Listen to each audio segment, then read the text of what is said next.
Assalamualaikum warahmatullahi wabarakatuh. Salam sejahtera untuk kita semua. Puji syukur atas nikmat yang Tuhan limpahkan sehingga kita dapat berkumpul di Zoom meeting ini dalam keadaan sehat walafiat.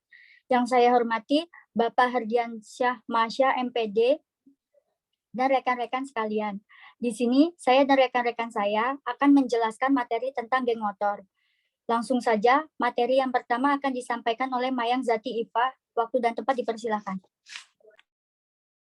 Terima kasih kepada Septiani selaku moderator. Di sini saya akan menjelaskan tentang geng motor. Di dalam materi ini akan mencakup pengertian dari geng itu sendiri. Nah, geng motor merupakan salah satu fenomenal masalah sosial yang berhubungan erat dengan persoalan kesulitan remaja dalam melakukan adaptasi dengan modernisasi, baik dari aspek kemunculannya, karakter keanggotaannya, maupun dari jenis kegiatannya. Deras arus modernisasi mempengaruhi semua aspek yang ada di remaja, baik itu karakter, perkembangan perilaku, sifat, dan lingkungan pergaulannya. Dari aspek kemunculannya, geng motor berawal dari rasa ketidaksetiakawanan yang tinggi antar sesama anggota yang sebagian besar adalah remaja. Yang disayangkan, ketidaksetiakawanan yang berkembang pada komunitas geng motor adalah mengarah pada kegiatan dan tindakan yang negatif para anggotanya. Adapun karakter anggotanya bahwa mayoritas dari geng motor adalah remaja laki-laki. Nah, istilah gengs atau geng ini merujuk pada kelompok-kelompok berkisar dari playgroup. Nah, playgroup sendiri ini artinya kelompok bermain di masa kanak-kanak dan remaja, sehingga kelompok kejahatan terorganisasikan. Pengertian yang lebih sederhana dari geng ini, geng adalah kelompok perkoncoan remaja, bukan kelompok pemuda yang didukung oleh orang dewasa. Nah, geng ini merupakan kelompok yang anggotanya selalu bersama-sama secara teratur dan mereka menentukan sendiri kriteria anggotanya. Jadi kalau mereka kira nggak masuk ke dalam kriteria mereka nggak bakal bisa join ke grup motor mereka. Nah, menurut Kartini Kartono, geng banyak tumbuh dan berkembang di kota-kota besar.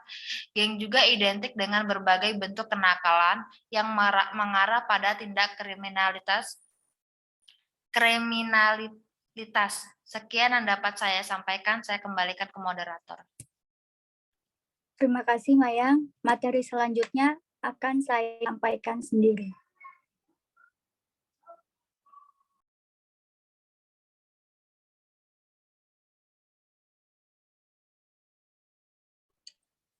B. Kenakalan remaja.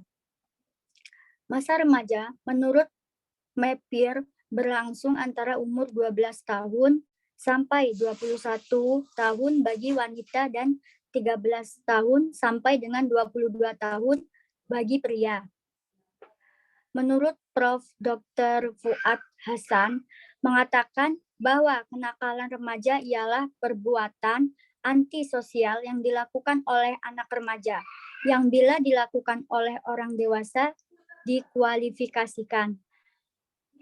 Menurut Dadang Hawari mengatakan bahwa suatu perbuatan dikatakan nakal apabila melanggar atau menyimpang dari norma agama, sekolah, dan masyarakat.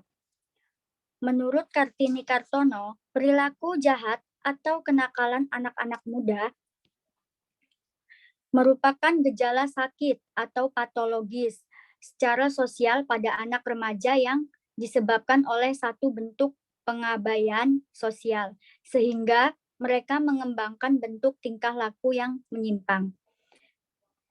Baik, sekian, terima kasih materi dari saya. Materi selanjutnya akan disampaikan oleh Nur Rahmaliani. Waktu dan tempat dipersilakan. Baik, terima kasih moderator. Selanjutnya saya akan melanjutkan materi yang selanjutnya, yaitu faktor-faktor penyebab terjadinya kenakalan remaja.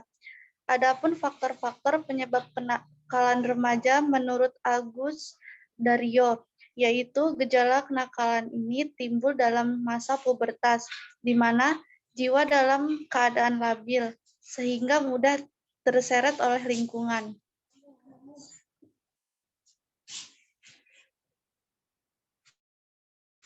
Faktor-faktor lain penyebab kenakalan remaja, yaitu A. Kondisi keluarga yang berantakan atau broken home.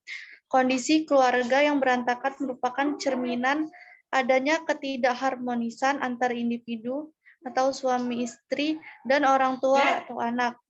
Dalam lembaga rumah tangga, hubungan suami istri yang tidak sejalan yaitu ditandai dengan pertengkaran, percekcokan, maupun konflik terus-menerus. B. Situasi rumah tangga, sekolah, atau lingkungan yang menjemukan dan membosankan. Padahal tempat-tempat tersebut mestinya dapat menjadi faktor yang penting untuk mencegah kenakalan bagi anak-anak, termasuk lingkungan yang kurang reaktif. C. Lingkungan masyarakat yang tidak atau kurang menentu bagi prospek pekerjaan masa pendatang, seperti masyarakat yang penuh spekulasi, korupsi, manipulasi, gosip, isu-isu negatif, dan destruktif. Perbedaan terlalu mencolok antara si kaya dan si miskin, dan sebagainya. Sekian, saya kembalikan ke moderator. Terima kasih, Nur. Materi selanjutnya akan dibacakan oleh Nevi Nasya Berintan. Waktu dan tempat dipersilakan. Baiklah, terima kasih moderator. Saya akan menyampaikan materi yang D, dampak dari kenakalan geng motor. Kenakalan-kenakalan yang terjadi dalam komunitas geng motor telah memberi dampak terhadap anggota geng motor, baik secara individu maupun keluarga. Kenakalan yang dilakukan oleh geng motor itu berdampak pada A, kekerasan fisik. Dampaknya fisik yaitu seringnya para remaja dipukuli dan ditendangi oleh aparat kepolisian dan mudahnya remaja anggota geng motor terkena penyakit akibat dari kenakalan yang dilakukannya. Menurut beberapa informan mengatakan bahwa mereka pernah tertangkap aparat kepolisian karena melakukan balap motor. Kemudian mereka dipukuli, ditilang, dan dibawa ke kantor polisi. Yang B yaitu kesehatan reproduksi dalam kenakalan seks bebas. Ada beberapa anggota geng motor ini melakukan pernikahan dalam usia dini atau dalam usia muda.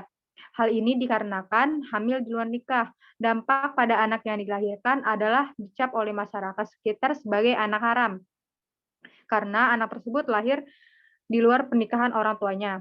Selanjutnya, dampak yang terima setelah menikah adalah ketidaksiapan para remaja ini untuk mengemban tanggung jawab sebagai orang tua, dikarenakan usia yang belum matang dalam menjalani kehidupan. Lalu yang C, dampak fisik dan emosional dari minuman keras dan narkoba. Dampak dari minuman keras dan narkoba, mereka merasakan hal seperti emosi yang sulit dibendung, memicu terjadinya perkelahian antar geng motor sampai terjadi perkelahian antar teman sepemikiran.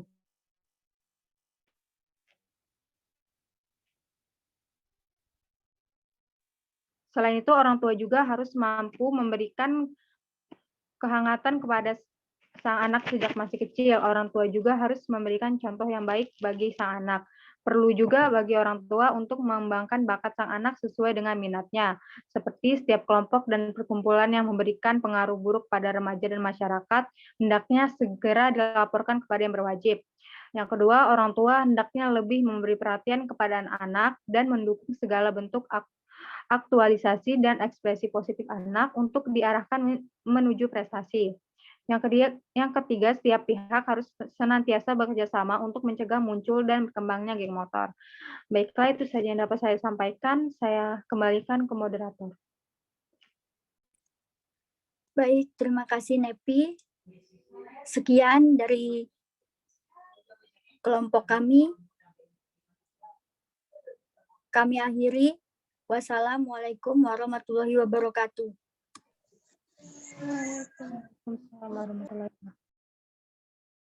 Waalaikumsalam warahmatullahi wabarakatuh.